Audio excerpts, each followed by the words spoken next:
Mesdames et messieurs, bonsoir. Soyez les bienvenus pour cette nouvelle édition de votre journal de 22 heures. Au sommaire de l'actualité.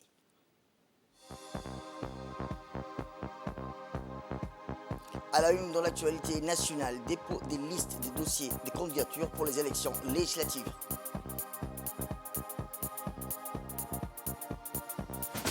Toujours dans l'actualité nationale, célébration de la journée internationale de la douane qui s'est tenue aujourd'hui au Campus Palace.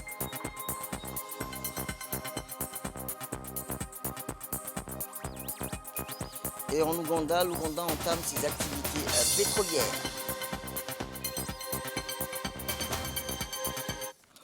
C'était les titres. Merci si vous nous rejoignez.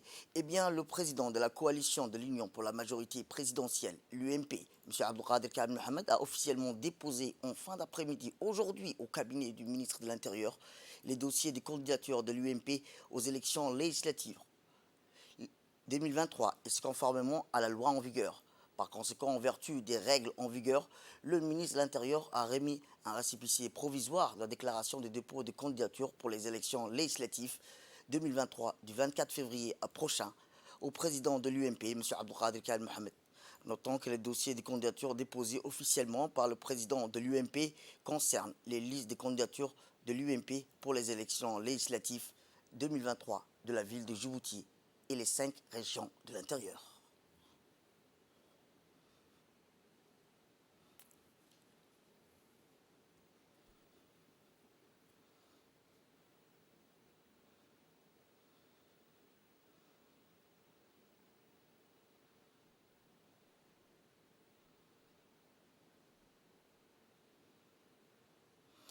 Eh bien, également l'Union pour la démocratie et la justice, avec à sa tête Ilaya Ismail Guedi, ont déposé leur dossier de candidature à leur arrivée au cabinet du ministre de l'Intérieur.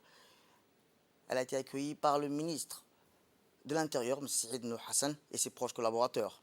Après l'accueil, la présidente de l'UDJ a remis son dossier de candidature et reçu en contrepartie un récépissé provisoire de la part du ministre de l'Intérieur, Saïd Nour Hassan, rappelant que la date butoir est ce soir jusqu'à minuit.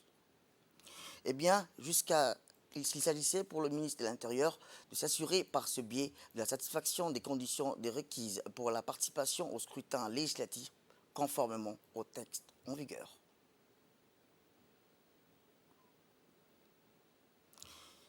Autre actualité nationale, à l'instar de leur homologue du monde, les douaniers djiboutiens ont célébré aujourd'hui la journée internationale qui leur est dédiée. Célébrée chaque année le 26 janvier, la journée internationale des douanes est l'occasion de promouvoir les efforts et les activités quotidiennes, la facilitation d'échanges commerciaux et de lutte contre la contrebande. Un commentaire de Al Abdillahi.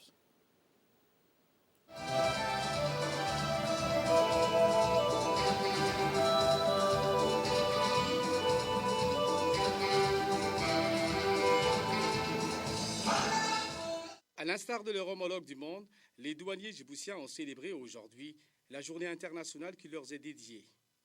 Célébrée chaque année le 26 janvier, la journée internationale des douanes est l'occasion de promouvoir les efforts et les activités quotidiennes de facilitation d'échanges commerciaux et de lutte contre la contrebande, ainsi que les produits illicites qui nuisent à la santé de la population. Placée sous l'égide du Premier ministre Abdelkader Kamel Mohamed, elle a vu la participation du ministre du Budget et le directeur général des douanes et des droits indirects, M. Goulet Ahmed Youssouf. L'événement, organisé par la direction des douanes et des droits indirects, a réuni à l'hôtel Kempinski des membres du gouvernement, des hauts responsables d'institutions publiques, de nombreux représentants du secteur privé et un parterre de douaniers. Le thème retenu cette année est l'accompagnement de la nouvelle génération, promouvoir le partage des connaissances et renforcer la fierté de la profession douanière. C'est l'occasion de promouvoir leurs efforts et leurs activités quotidiennes dans ce domaine. Au menu, des belles chansons à l'exposé présentant les différents systèmes utilisés, en passant par le sketch sur les activités quotidiennes des agents de la douane. À l'issue de la cérémonie,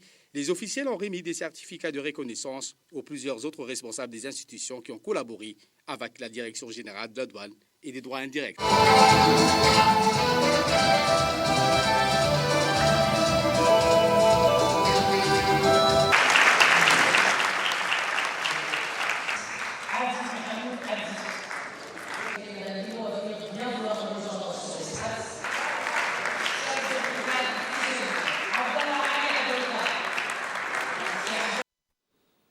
Eh bien, pour sa part, le directeur général des douanes et des droits indirects, Goulet Ahmed Youssouf, a déclaré qu'à travers cet événement, son institution affirme sa solidarité avec l'Organisation mondiale des douanes et la communauté douanière.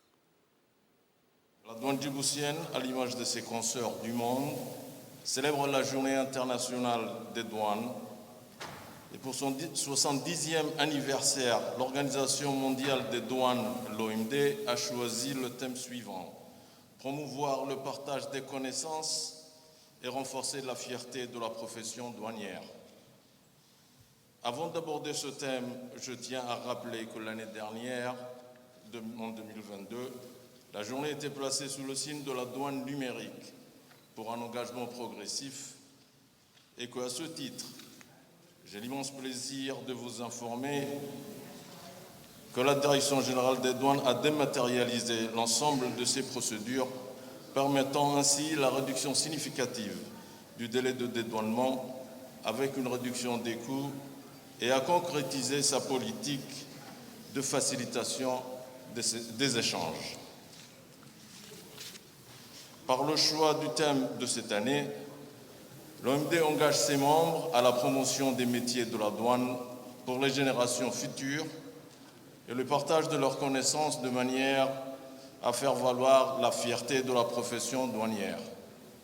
Dans l'optique de cette promotion, la Direction générale des douanes contribue modestement à travers les différents stages qu'elle offre aux étudiants de l'université et aux élèves du lycée industriel et commercial dans la filière logistique et transport. C'est à cet effet qu'une visite d'immersion professionnelle a été organisée le 19 janvier dernier pour des étudiants en master, transports internationaux et stratégie logistique, au siège d'une société de la place et dans les différentes structures portuaires de Djibouti. Par ailleurs, la douane djiboutienne s'est toujours efforcée de doter son personnel des compétences et savoir-faire techniques validés par des diplômes et certifications afin qu'ils soient pleinement aptes à relever les défis technologiques et économiques d'aujourd'hui. Eh bien, le ministre du Budget, Ousmane Ibrahim Roble, s'est réjoui d'avoir participé à cette cérémonie dédiée à la célébration internationale des douanes. Un plaisir renouvelé que je me joins à vous aujourd'hui pour célébrer la Journée internationale de la douane 2023, commémorée par la communauté douanière à travers le monde autour de la thématique de l'accompagnement de la nouvelle génération à travers la promotion du partage de connaissances et le renforcement de la fierté de la profession douanière. Cette thématique met en phare la place majeure accordée au métier de douanier et le renforcement continu des capacités des agents douaniers indispensables pour assurer une gestion douanière répondant aux standards internationaux. Ce choix judicieux démontre que les administrations douanières et la communauté douanière de Djibouti ambitionnent d'être à la hauteur de leur engagement en vue de mettre au cœur de leurs efforts et de leur action les notions de relance, de résilience et de renouveau. Et cela conformément au programme politique initié par le président de la République de Djibouti, son Excellence Ismaël Omar Guelleh.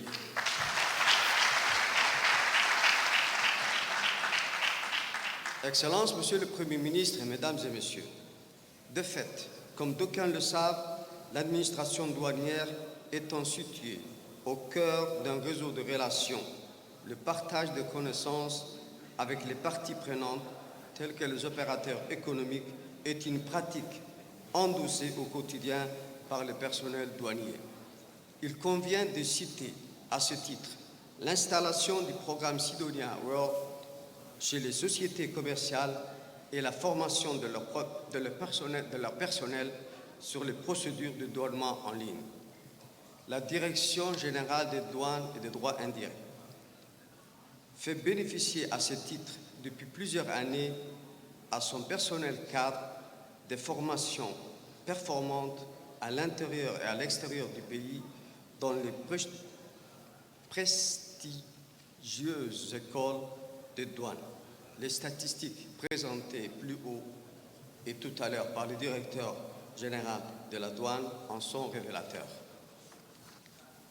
Mieux encore, la Direction générale des douanes constitue une entité très importante de notre programme de restructuration en vue d'améliorer la gestion des finances publiques et des ressources humaines de l'État et de renforcer la capacité de prestation de services publics bâtie autour de 3 composantes majeures, notamment la gestion des finances publiques, la gestion des ressources humaines et surtout, la gestion du changement et du suivi-évaluation. Eh bien, le Premier ministre, M. Abdelkader Kal Mohamed, a rappelé que cette journée met en lumière les efforts considérables déployés dans le domaine de la dématérialisation des procédures. L'Organisation mondiale des douanes et la communauté douanière internationale célèbrent son 70e anniversaire. Je suis amplement ravi d'être parmi vous et partager avec vous cette journée internationale de la douane. Comme mes prédécesseurs l'ont rappelé, le thème de cette journée recouvre intrinsèquement l'éducation, la formation et l'emploi. L'éducation et en particulier la formation dans les domaines des technologies innovantes constituent un formidable levier pour améliorer les performances de l'administration douanière. La connectivité, l'apport du numérique et l'interconnexion entre les différents acteurs est aussi un élément important qu'il faut considérer. Ainsi, placé sous le thème de la promotion des savoirs, de l'apprentissage et de la formation professionnelle, en tant que vecteur d'une douane moderne, simple et efficace, cette journée a force symbolique pour les douaniers du monde entier.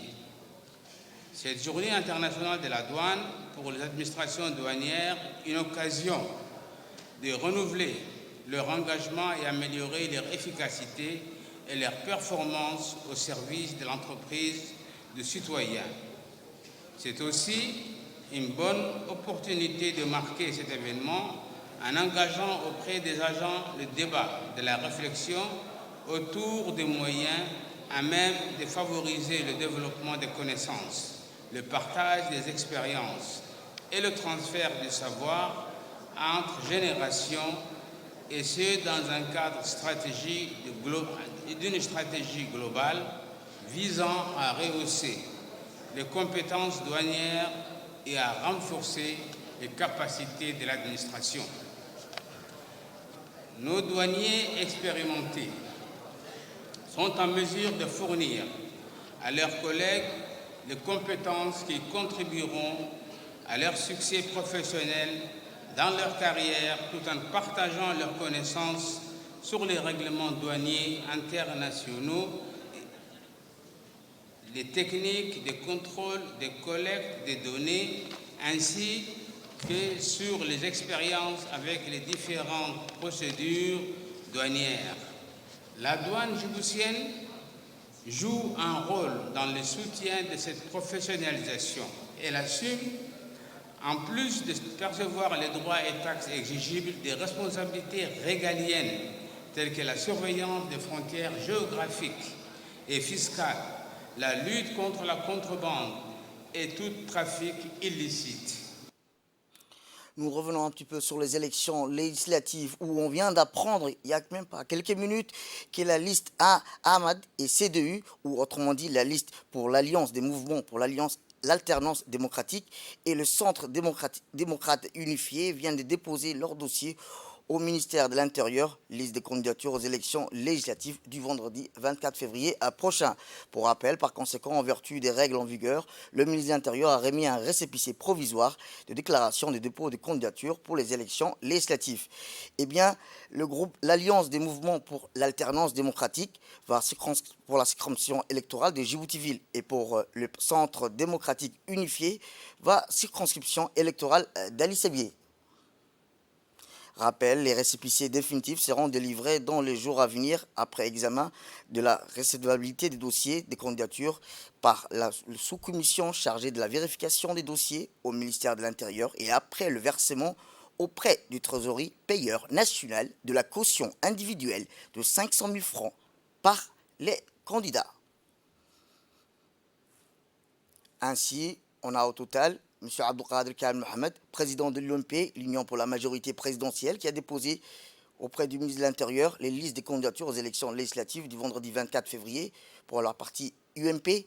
Mme Ilaya Ismail Guedi, l'UDJ, qui vient de déposer aussi au ministère de l'Intérieur la liste des candidatures aux élections législatives du vendredi 24 février en circonscription électorale de Djibouti-Ville et Arta, ainsi que l'Alliance des mouvements pour l'alternance démocratique qui a déposé lui aussi au ministère de l'Intérieur les listes des candidatures aux élections législatives du vendredi 24 février en circonscription électorale de Djibouti-Ville. Et enfin pour Ahmed Mohamed Youssouf, président du parti du CDU, Centre démocrate unifié, qui a déposé aujourd'hui au ministère de l'Intérieur les listes de candidatures aux élections législatives du vendredi 24 février en circonscription électorale d'Ali Sabié. Autre actualité nationale, le ministre des Affaires étrangères de la coopération internationale, porte-parole du gouvernement, M. Mohamed Ali Youssouf, a reçu ce matin Mme Annette Weber, envoyée spéciale de l'Union européenne pour la Corne de l'Afrique. Mme Annette Weber est en tournée dans la région. Les deux interlocuteurs ont échangé leur point de vue sur la situation dans la Corne de l'Afrique et les questions d'intérêt commun. Ils se sont félicités des derniers développements positifs dans la Corne de l'Afrique, marqués par l'amélioration de la situation de paix et de sécurité, d'une part, et par le renforcement des relations diplomatiques entre pays, d'autre part. Le ministre et l'envoyé spécial ont exprimé une convergence en vue sur la nécessité de capitaliser sur les potentiels énormes de la région pour améliorer les conditions économiques de toutes les populations de la Corne de l'Afrique à travers l'intégration régionale. Cette rencontre a vu la participation de l'ambassadrice de l'Union européenne à Djibouti, de l'ambassadeur Ghele Idriss Omar, du directeur des relations multilatérales, et l'ambassadeur Moussa Mohamed Omar, du directeur de la communication au ministère des Affaires étrangères et de la coopération internationale, ont également participé à cette rencontre.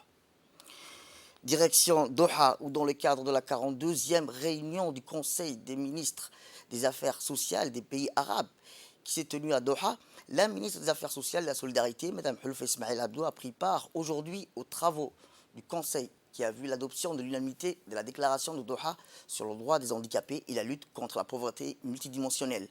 Lors de son intervention, la ministre a rappelé les différentes mesures prises par le gouvernement djiboutien à court et à long terme pour soutenir les groupes les plus vulnérables de la société, notamment dans le domaine de l'aide à l'urgence face à la sécheresse. Enfin, à l'issue des travaux de cette réunion, les ministres ont félicité la République de Djibouti pour son adhésion au bureau exécutif du Conseil des ministres des Affaires sociales des pays arabes. La ministre Houloufa Ismail Abdo était accompagnée par l'ambassadeur de Djibouti au Qatar, M. Dayeb Doubed, ainsi que Mme Houdan Moussa Ahmed et de El Mohamed Qaïd.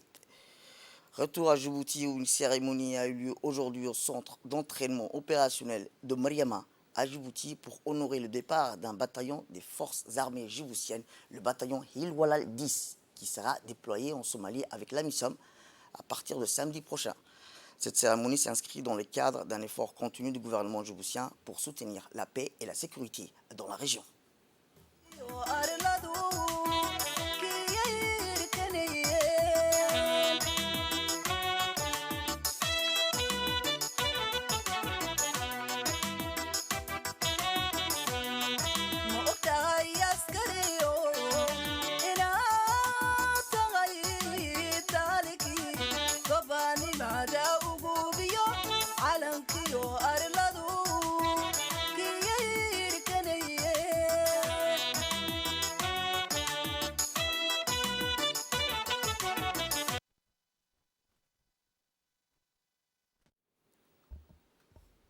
Sous les auspices de son Excellence M. Ismaël Marguele, président de la République, chef du gouvernement et chef suprême des armées, ce bataillon sera le 10e déployé depuis 2011. Au total, plus de 10 000 militaires djiboutiens auront participé à cette mission depuis sa création.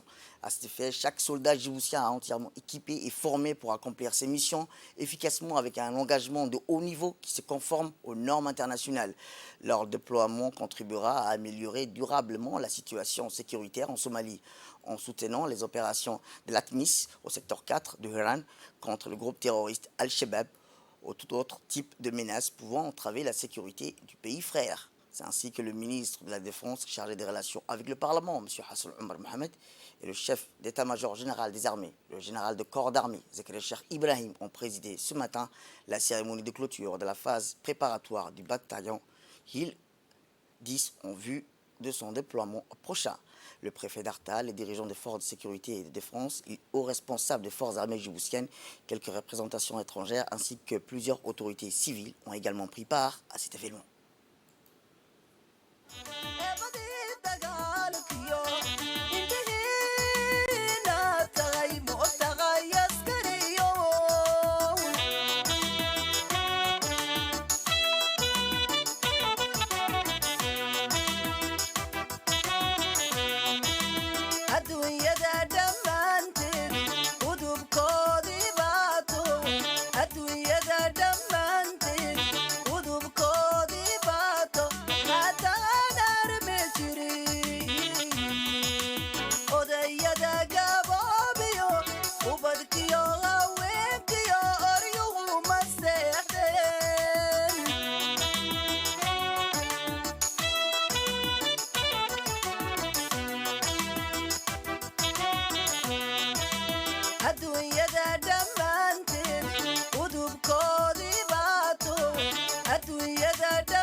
Eh bien, après la lecture du Saint-Coran, le commandant de l'armée a tenu un discours dont voici les tenants.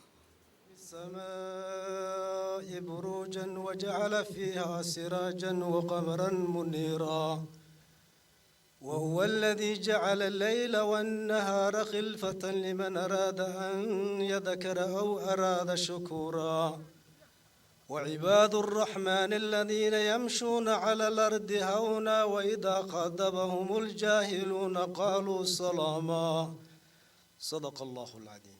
Le bataillon Hill 10 est composé d'une compagnie de commandement et de logistique, une compagnie d'appui et 4 compagnies de combat. Ceux-ci seront projetés dans le secteur 4 de la zone de déploiement, à savoir sur 3 positions, à savoir Jalalarsi, Boulabourdé et Doussamareb.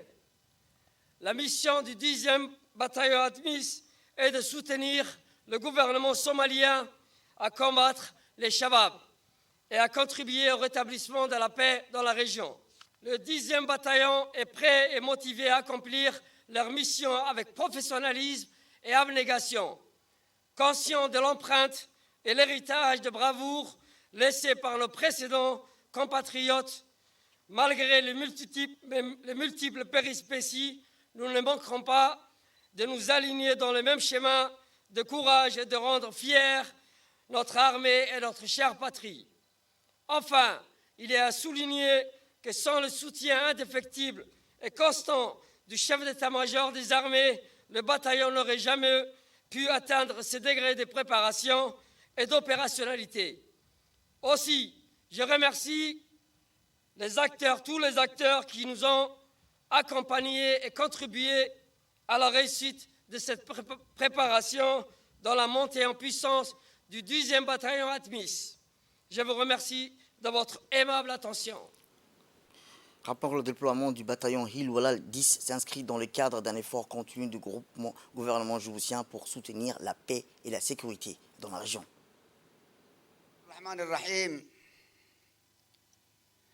Alhamdulillahi Rabbil Alamin.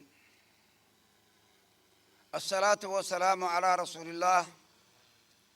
Salawatullahi wa salamuhu alayhi wa ala alihi wa sahbihi ajma'in wa ba'd. Je tiens tout d'abord à vous remercier, Monsieur le ministre de la Défense, pour avoir accepté de présider cette cérémonie solennelle qui marque le départ en mission en Somalie de notre 10e régiment Hil Walal dans le cadre ATMIS. Au nom de la nation djiboutienne, j'ai pris le Tout-Puissant de perpétuer sur notre pays les bienfaits de la stabilité et de la paix, de nous assister dans l'accomplissement de nos missions. Toutefois, il est de notre devoir de rester éveillés et accroître notre vigilance à tous les niveaux pour contrer tout événement, toute éventuelle menace. بلايا انت كام مقنتهاي غير كابكم مقنتهاي الله انك انا بدينا officiers tous officiers militaires de rang. C'est l'occasion pour moi d'exprimer à votre nom à tous notre reconnaissance, notre admiration à son Excellence M. Ismaël Omar Guelleh, président de la République, chef suprême des armées, pour ses sacrifices et ses efforts consentis pour l'édification de notre cher pays, donnant à notre pays une place privilégiée dans le concert des nations. L'engagement de la République de Djibouti en Somalie, qui dure depuis 12 années, découle d'une politique visionnaire de son Excellence, Monsieur le Président de la République, qui a toujours soutenu la paix et la stabilité dans notre région et dans le monde. En effet, en luttant contre le groupe terroriste loin de notre frontière, nous protégeons les intérêts et les valeurs suprêmes de notre pays. Eh bien, dans un second temps, le général a rappelé que ce déploiement va améliorer la situation sécuritaire en Somalie en soutenant les opérations de l'ATMIS au secteur 4 de Hiran contre le groupe terroriste Al-Shabaab ou tout autre type de menace pouvant entraver la sécurité du pays frère.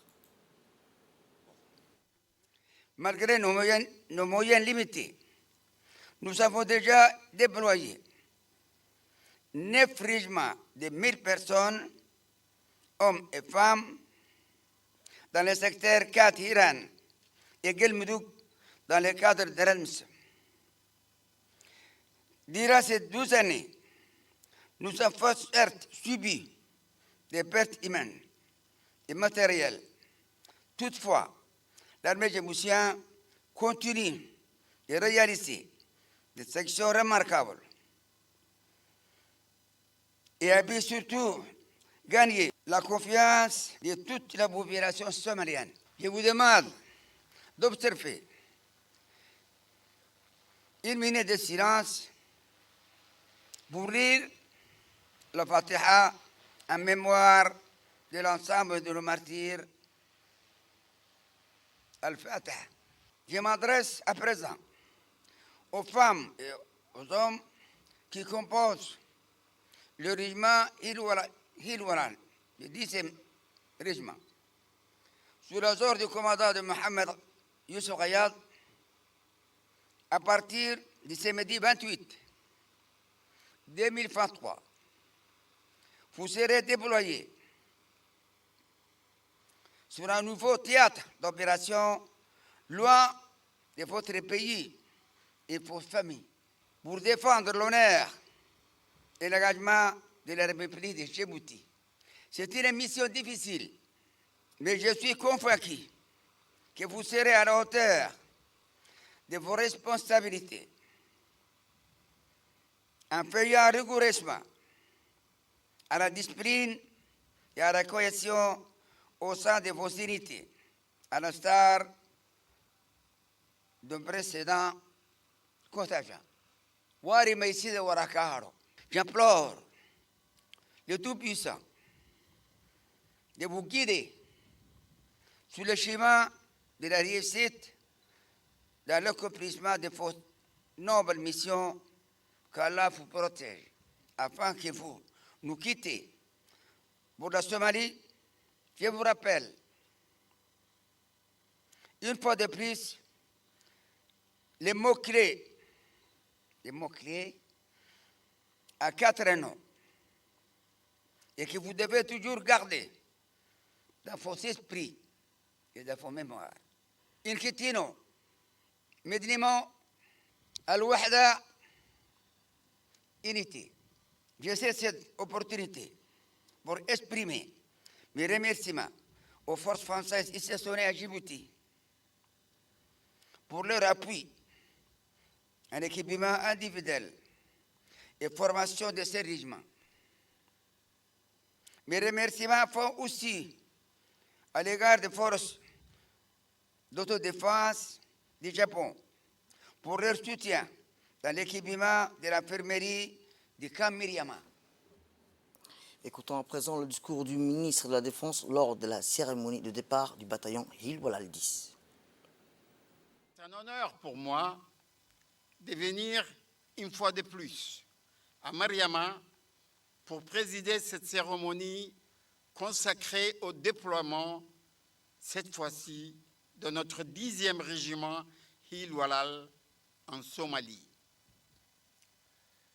La République de Djibouti, dont le peuple et le gouvernement, sous la conduite de son Excellence, M. Ismail Omar Guelleh, président de la République, a toujours été à la première ligne pour la restauration de la paix dans le pays frère, la Somalie.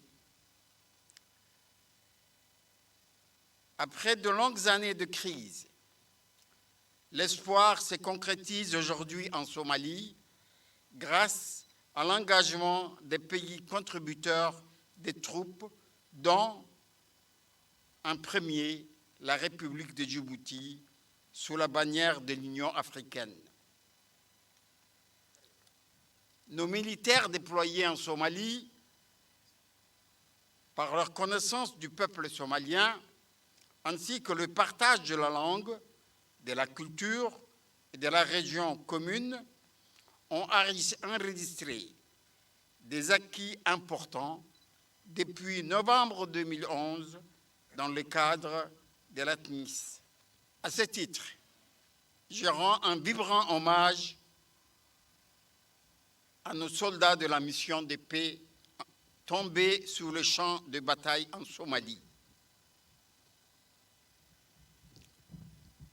Ceux qui ont sacrifié leur vie pour honorer nos engagements envers le peuple somalien. La République de Djibouti reste déterminée à soutenir les mesures positives prises par le Conseil de sécurité de l'Union africaine en faveur de la paix et la stabilité en Somalie.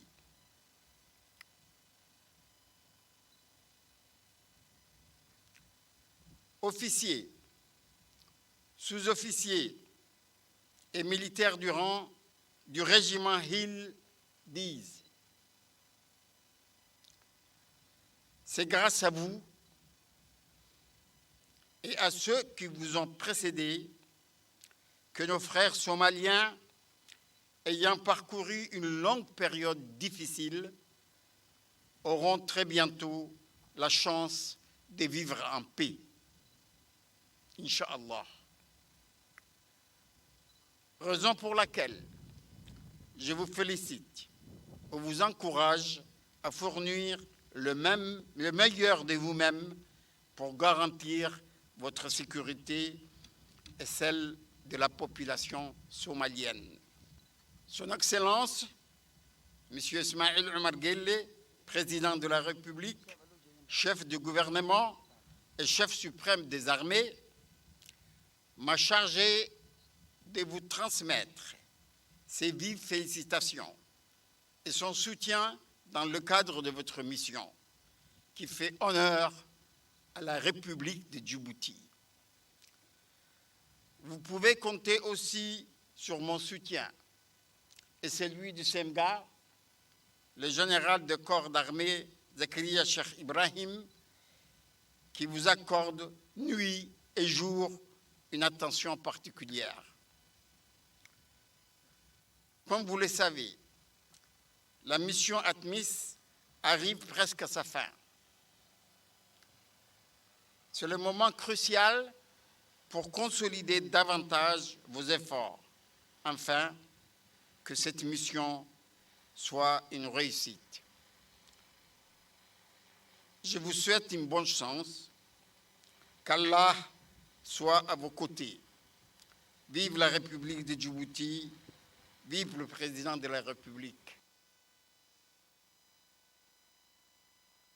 Sont ensuite rendus au pied du monument dédié aux martyrs pour déposer une gerbe de fleurs et lire la Fatiha.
في سبيل الله أمواتا بل أحياء عند ربهم يرزقون ويستبشرون بالذين لم يلحقوا من خلفهم لا خوف عليهم ولا هم يحزنون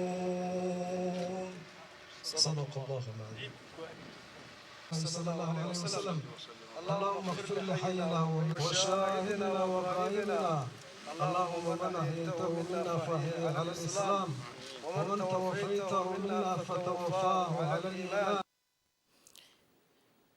Eh bien, pour célébrer comme se doit le départ en mission du bataillon Hill 10, mais également commémorer le retour à Djibouti et la fin de mission des militaires du bataillon Hill 8 qui retrouveront bientôt leur famille, le ministre de la Défense et le chef d'état-major général des armées ainsi que les honorables invités se sont rendus au point de rafraîchissement pour profiter de l'animation préparée par la troupe folklorique Harbi qui s'adonnerait aux traditionnels chants et célébrations militaires dans une ambiance très conviviale.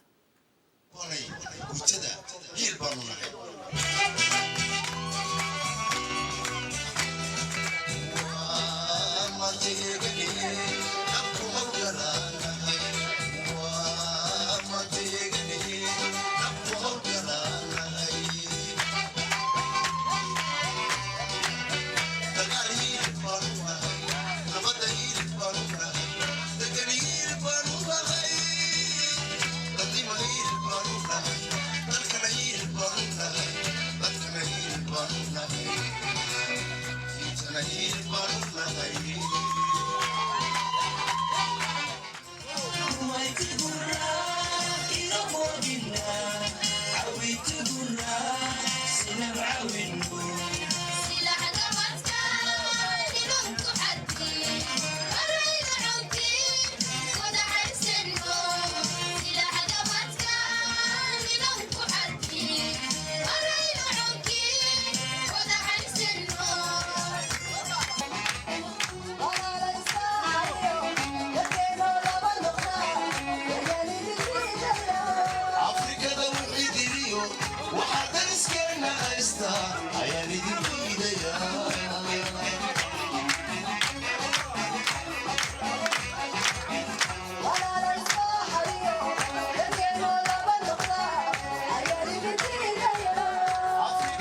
En bref et en images, eh bien cet article dit conformément au terme de son article 5 de la même loi et depuis le 1er janvier 2023, l'autorité de régulation multisectorielle de Djibouti est prête à assurer pleinement les missions qui lui sont confiées.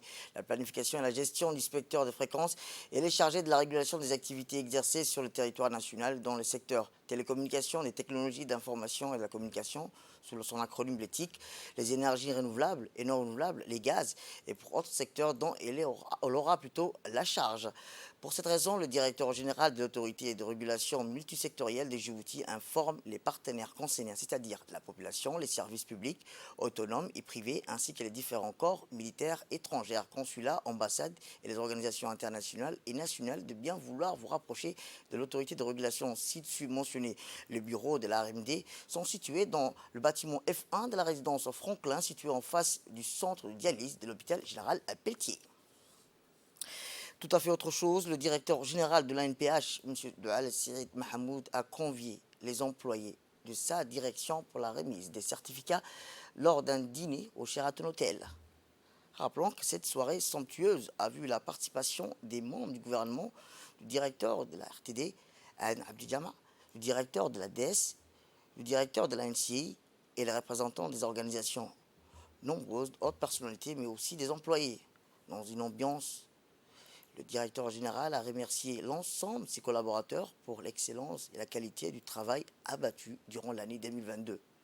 Il a félicité chacun d'eux pour les efforts consentis à faire progresser l'Agence nationale pour les personnes handicapées.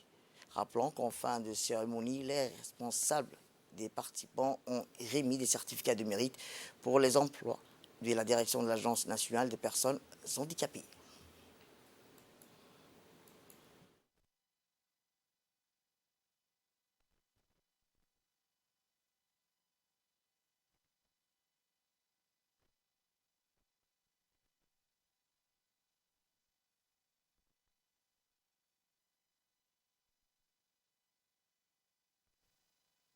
Je voudrais tout simplement, au nom de mes collègues du système des Nations Unies et du coordonnateur résident, remercier l'ANPH pour la qualité du partenariat que nous avons ensemble, remercier pour les progrès que nous avons accomplis ensemble, main dans la main, et réitérer notre engagement à poursuivre cet encadrement, cet effort d'appui à l'ANPH, tous ensemble réunis, pour que nous puissions renforcer l'inclusion qui est la volonté du gouvernement de Djibouti, ici, en République de Djibouti.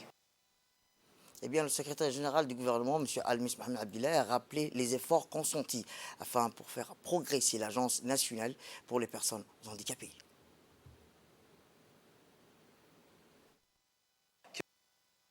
On a travaillé tout au long de l'année. L'année 2022 a été une année où on a eu beaucoup d'actions qui ont été réalisées. Et donc, je voudrais d'abord remercier le directeur général de l'ANPH parce que on connaît sa détermination, on connaît sa persévérance. Mais je voudrais aussi donc saluer tous ceux et toutes celles qui travaillent à ses côtés et sous sa tutelle pour la qualité de leur travail et pour leurs efforts.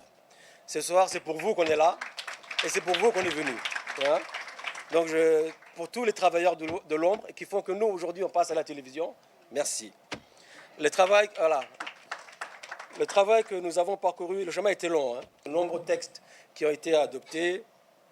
Et donc, nous avons vraiment mis l'accent sur le côté institutionnel. Nous avons aussi également mis l'accent sur le volet de la mobilisation des ressources. Nous avons créé un fonds pour les personnes à besoins spécifiques. Ce fonds a été créé à la fin de l'année dernière et la mobilisation des ressources est en cours, mais pour l'appui qui nous a été apporté, ainsi que les parlementaires qui nous ont appuyés et soutenus dans cette démarche.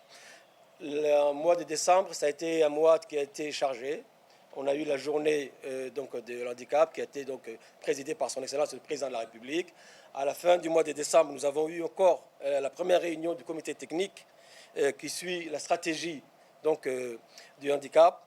Et donc, tout le mois de décembre a été débuté et clôturé avec la problématique des personnes à besoins spécifiques.